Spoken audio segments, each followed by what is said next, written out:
જે સ્ત્રીઓ પોતાના ઘરના હળદરના ડબ્બામાં આ એક વસ્તુ મૂકી દેશે તે હંમેશા ધનવાન રહેશે અને માતા લક્ષ્મીની કૃપા હંમેશા તેના ઉપર રહેશે. મિત્રો, આજના વિડીયોમાં આપણે વાત કરીશું હળદર વિશે. હળદરના ડબ્બામાં ચૂપચાપ નાખી દો આ એક વસ્તુ. માતા લક્ષ્મી બંને હાથથી ધન વર્ષાવશે. રોડપતિ પણ થઈ જશે કરોડપતિ. હા મિત્રો, આજે આપણે વાત કરીશું હળદર વિશે. હળદર આપણા બધાના ઘરમાં હોય છે. હળદર વગર જો જમવાનું બનાવવામાં આવે તો તે રંગહીન અને સાથે સાથે સ્વાદહીન પણ થઈ જાય છે. હળદર વગર ખાવાનું સારું નથી લાગતું કે ના તો કોઈ શુભ કે માંગલિક કાર્ય તેના વગર પૂરા પણ નથી થઈ શકતા. હળદર એક એવી વસ્તુ છે જે નજર દોષથી તો બચાવે જ છે, સાથે જ શુભ અને મંગળનું પ્રતીક પણ હોય છે. ખાવાની સાથે હળદર સ્વાસ્થ્ય માટે પણ ખૂબ જ લાભકારક હોય છે. હળદરનો લેપ બનાવવામાં આવે છે. હળદરને માસ્કમાં મેળવીને ચહેરા ઉપર વાપરવામાં આવે છે. વરવધુને પણ લગ્ન પહેલા પીઠી એટલે કે હળદર લગાવવામાં આવે છે, કારણ કે તેનાથી કોઈની પણ નજર ના લાગે. હળદર ભગવાન વિષ્ણુને તો પ્રિય હોય જ છે, સાથે તે માતા લક્ષ્મીને પણ ખૂબ જ પ્રિય છે. હળદરનો ઉપયોગ કરવાથી માતા લક્ષ્મી દોડતા ચાલી આવે છે. જો આ પ્રયોગ શુક્રવારના દિવસે કરવામાં આવે તો ખૂબ જ સારું રહે છે, કેમ કે શુક્રવારનો દિવસ ધનની દેવી માતા લક્ષ્મીને સમર્પિત હોય છે. હળદરનો સરળ ઉપાય માતા લક્ષ્મીની કૃપા પ્રાપ્ત કરવા માટે થાય છે. માતા લક્ષ્મી પ્રસન્ન થાય છે અને જે ઘરમાં હળદરનો આ પ્રયોગ કરવામાં આવે છે એ ઘરમાં માતા લક્ષ્મીની કૃપા હંમેશા રહે છે. આજે અમે તમને હળદરનો એક ખૂબ જ ખાસ પ્રયોગ જણાવીશું, તો આ વિડીયોને અંત સુધી જોજો, કારણ કે અધૂરું જ્ઞાન હંમેશા વિનાશકારી સાબિત થાય છે. અને વિડીયોને લાઈક અને શેર કરી કમેન્ટ બોક્સમાં જય માતા લક્ષ્મી લખવાનું ન ભૂલતા, જેથી માતા લક્ષ્મીના આશીર્વાદ હંમેશા તમારા પરિવાર પર બન્યા રહે. મિત્રો, જ્યોતિષ શાસ્ત્રમાં પણ હળદરના કેટલાય ઉપાયો જણાવ્યા છે. હળદર જે પીળી હળદર હોય છે તે ગુરુ ગ્રહથી જોડાયેલ હોય છે. એ ધન સંબંધી સમસ્યા હોય, રોજગાર સંબંધી સમસ્યા હોય કે પછી વિવાહ સંબંધી સમસ્યા હોય, સંતાન સંબંધી સમસ્યા હોય કે ગુરુ ગ્રહથી સંબંધિત કોઈ સમસ્યા હોય, ઘરમાં ધનનો અભાવ રહે છે, ધન ટકતું નથી, આ બધી સમસ્યા હળદરના પ્રયોગથી દૂર થઈ જાય છે. મિત્રો, તમારે માત્ર હળદરના ડબ્બામાં ચૂપચાપ એક વસ્તુ નાખી દેવાની છે. પછી તમે જોશો કે કેવી રીતે માતા લક્ષ્મી તમારા ઘર પરિવાર પર ધન વર્ષા કરશે. જો તમે રોડપતિ છો તો પણ તમે કરોડપતિ થવામાં વાર નહીં લાગે. માતા લક્ષ્મીની કૃપાથી ઘરમાં ધન ધાન્યની કોઈ કમી નહીં રહે.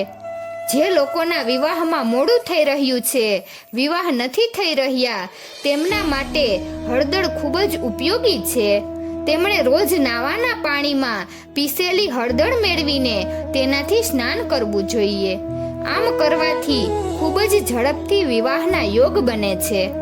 વિવાહમાં જે અડચણ આવી રહી હોય છે તે દૂર થઈ જાય છે અને ખૂબ જ ઝડપથી વિવાહ થઈ જાય છે.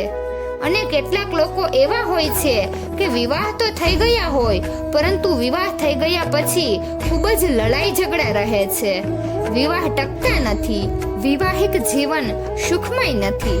તો એના માટે એવા લોકોએ રોજે રાતના સમયે એક સાફ કાગળ લેવો અને તેમાં થોડી પીસેલી હળદર રાખી દેવી. હવે તેની એક પડીકી વાળી દો અને આ પડીકીને તમારા તકિયા નીચે રાખીને સૂઈ જાઓ અને સવારે આ પડીકીને લઈને કોઈ સાફ જગ્યા પર કોથળીમાં રાખી દો અને પછી બીજી રાત્રે બીજી પડીકી બનાવો અને તેને તમારા તકિયા નીચે રાખીને સૂઈ જાઓ. આવું તમારે સતત 41 દિવસ સુધી કરવાનું છે. 41 દિવસ પછી આ જે પડીકીઓ ભેગી થઈ છે તેને તમારે શુદ્ધ વહેતા જળમાં વિસર્જિત કરી દેવાની છે. આવું કરવાથી વૈવાહિક જીવનમાં આવી રહેલી સમસ્યા દૂર થશે. મિત્રો, જો તમને નજર દોષ ખૂબ જ લાગે છે, કોઈની ખરાબ નજર લાગી જાય છે, સ્વાસ્થ્ય સારું નથી રહેતું, તો તમારે તમારા ઘરના મુખ્ય દ્વાર પર હળદરથી એક સ્વસ્તિક બનાવી લેવો જોઈએ. આવું કરવાથી નજર દોષ નહીં લાગે અને સાથે ઘરમાં નકારાત્મક ઉર્જાનો પ્રવેશ પણ નહીં થાય. તેનાથી ઘરમાં લડાઈ ઝઘડા પણ નહીં થાય અને માતા લક્ષ્મીની કૃપાથી ઘરમાં સુખ સમૃદ્ધિ રહેશે. મિત્રો, જો તમારી કારકિર્દીમાં સમસ્યા આવી રહી છે, રોજગાર સારો નથી ચાલતો કે તમે કોઈ શુભ માંગલિક કાર્ય માટે ઘરેથી નીકળવાના છો, તો તમારે રોજ માટે એક નિયમ બનાવવો જોઈએ. તમારે રોજે એક ચપટી હળદર માતા લક્ષ્મીને અર્પણ કરવી જોઈએ અને થોડી હળદર ભગવાન વિષ્ણુના ચરણોમાં લગાવીને તે હળદરથી તમારે તમારા માથા, ગળા કે કલાઈ ઉપર તિલક કરવું જોઈએ. તિલક કર્યા પછી જ તમારે ઘરથી બહાર નીકળવું જોઈએ. મિત્રો, ધ્યાન રાખો કે તિલક કર્યા પહેલા હળદરને ભગવાન વિષ્ણુના ચરણોનો સ્પર્શ કરાવો અને પછી જ તે હળદરથી તમારા માથા ઉપર, ગળા ઉપર કે કલાઈ ઉપર તિલક કરો. આવું કરવાથી તમે જે પણ કાર્ય માટે જઈ રહ્યા છો તેમાં તમને સફળતા મળશે. આવું કરવાથી કાર્ય સિદ્ધિ થાય છે, કાર્યમાં સફળતા મળે છે. કરિયર કે વેપારમાં જે પણ સમસ્યા હોય તે દૂર થઈ જાય છે. ભગવાન વિષ્ણુ અને માતા લક્ષ્મીની કૃપાથી કરિયરમાં સફળતા મળે છે. વેપાર પણ સારો ચાલે છે. મિત્રો, જો તમારા ઘરમાં વાસ્તુ દોષ છે તો વાસ્તુ દોષને દૂર કરવા માટે પણ હળદરનો આ પ્રયોગ તમે કરી શકો છો. હળદર તમારા ઘરમાંથી વાસ્તુ દોષને દૂર કરી દેશે. તેના માટે હળદરથી એક સ્વસ્તિક તમે તમારા ઘરના મુખ્ય દ્વાર પર બનાવી દો. આવું કરવાથી ઘરમાં જે પણ વાસ્તુ દોષ હશે તે દૂર થઈ જશે. તમારે તમારા ઘરના દરવાજા પર શુભ લાભ પણ લખવું જોઈએ. આવું કરવાથી માતા લક્ષ્મીની કૃપા રહે છે. તેના સિવાય તમારે એક કામ કરવું જોઈએ. તમારે એક પીળા રંગનું કપડું લેવાનું છે અને તેમાં તમારે થોડી હળદર રાખવાની છે. તમે ઈચ્છો તો ગાંઠવાળી હળદર લઈ લો અને તેને પીળા રંગના કપડામાં બાંધી દો અને આ હળદરને તમારે તમારા મંદિરમાં રાખવાની છે. આવું કરવાથી દેવી દેવતાઓના આશીર્વાદ રહે છે અને ઘરમાં સુખ શાંતિ રહે છે. મિત્રો, હવે આપણે વાત કરીએ રસોડામાં તમે જ્યાં હળદર રાખો છો ત્યાં ચૂપચાપ એ વસ્તુ કઈ રાખવાની છે તેની, અને તે કઈ વસ્તુ છે જેનાથી માતા લક્ષ્મી બંને હાથથી ધન વરસાવે છે. ઘરમાં ધન ધાન્યની કોઈ કમી નથી રહેતી. ઘરમાં બરકત આવે છે, સફળતા મળે છે. ઘરમાંથી દુઃખ અને દરિદ્રતા દૂર થઈ જાય છે.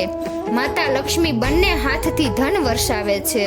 તો તમે રસોડામાં જે ડબ્બામાં હળદર રાખો છો એ જ ડબ્બામાં તમારે સૂકું લાલ મરચું રાખી દેવાનું છે. ધ્યાન રાખો કે આ ઉપાય કરતા કોઈ તમને જોવે નહીં. આ કામ તમારે સાંજના સમયે કરવાનું છે. તમે ઈચ્છો તો 1 રાખી દો, 5 રાખી દો કે પછી 4 લાલ મરચા રાખી દો. આવું કરવાથી માતા લક્ષ્મી ખૂબ જ પ્રસન્ન થાય છે અને ધનની વર્ષા કરે છે. લાલ રંગની વસ્તુઓ માતા લક્ષ્મીને ખૂબ જ પ્રિય છે. લાલ મરચું હળદરના ડબ્બામાં રાખવાથી માતા લક્ષ્મીની કૃપા રહે છે.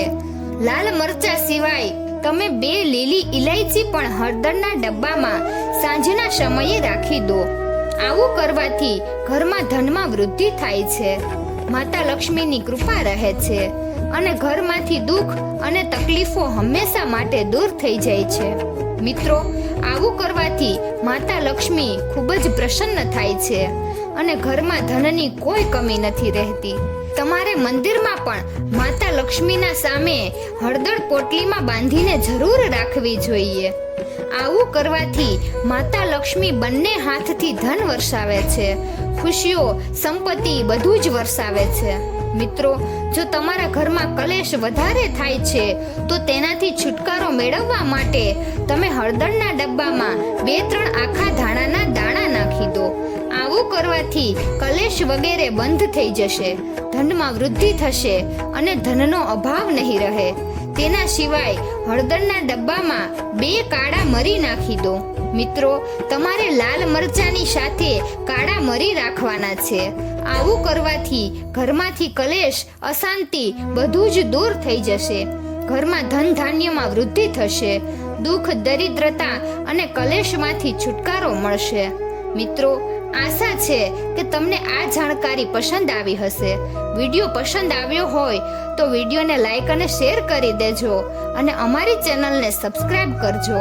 વિડીયો અંત સુધી જોવા બદલ ખૂબ ખૂબ આભાર. જય માતા લક્ષ્મી.